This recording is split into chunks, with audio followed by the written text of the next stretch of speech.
પ્રશ્ન આજ તીર્થભૂમિ વંથળની અને જ્યાં ભજન અને ભોજન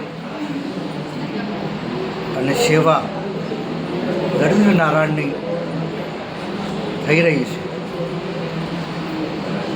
જે તપસ્વી ભજનાનંદી પરમ પૂજ્ય શ્રી અલંકાર પુરુષોત્તમ લાલજી મહારાજની આ તપસ્થલી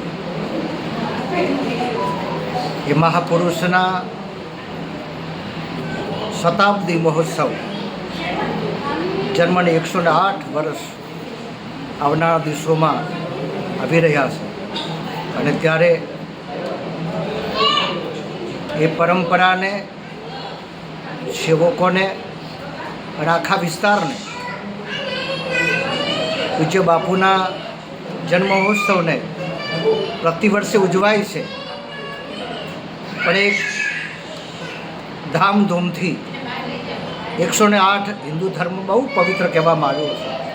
અને બાપુનો 108મો જન્મદિવસ જ્યારે આવે છે ત્યારે વિશેષ ભાવથી ઉજવવાનો સૌ પૂજ્ય બાપુએ અને સૌ સેવકોએ, ટ્રસ્ટીભાઈએ સંકલ્પ કર્યો છે. અને 3 દિવસીય કાર્યક્રમ વંદન, પુરુષોત્તમ બાપાના ચરણોમાં વંદન, દિનબંધુ બાપુના ચરણોમાં વંદન, જાનકીદાસ બાપુના ચરણોમાં વંદન. તમને બધાને ભાવથી વંથળ ગુરુગાદી વતી જય શ્રી કૃષ્ણ, જય ગુરુદેવ.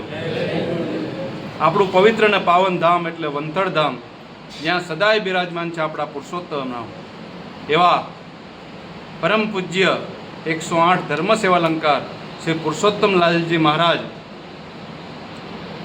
ની જન્મભૂમિ એટલે સાપર ગામ.